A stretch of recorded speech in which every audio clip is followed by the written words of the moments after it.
La grande offensive, Alain Boer, a déjà commencé. C'est ce que dit le secrétaire général de l'OTAN. On l'attendait au printemps. Il dit c'est là. D'abord, la grande offensive elle a commencé il y a 8 ans. Oui. Et elle a des phases. Comme toute guerre, une guerre, il y a des phases. Il y a des phases d'avancée, des phases de consolidation, des phases de recul. Il y en a eu une très considérable des Russes. Des phases de renforcement de leur défense, de l'autre côté de Kherson. Et puis, il y a une guérilla très puissante autour de Bakhmout qui continue. C'est une sorte de Verdun local surmultiplié, démultiplié, en accéléré.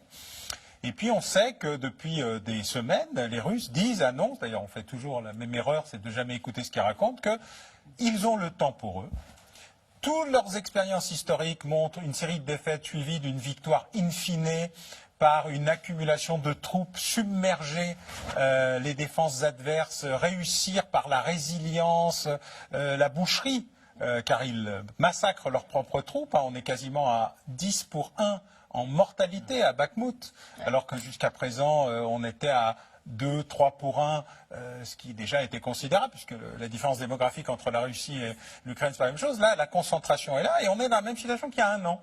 On le voit, on le sait, et en fait, on essaie de se convaincre qu'il ne va pas le faire. Et il est en train de le faire. Il va le faire, oui, bien sûr. Il va le faire, et en plus, il a ouvert plusieurs fronts.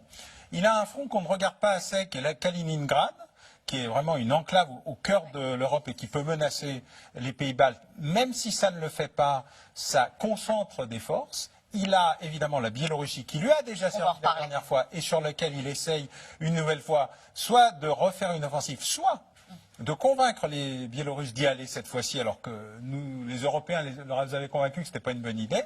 Il a effectivement la Moldavie, et on va reparler, qui est un autre endroit. Et puis, il y a la frontière russo-ukrainienne qui est immense et sur laquelle il y a déjà des combats très importants. Donc oui, il y a une concentration de troupes, d'armement, d'équipement, c'est important, de reconstitution de ces munitions grâce aux Coréens et aux Iraniens. Donc oui, la bataille... Et vous avez parfaitement posé les enjeux.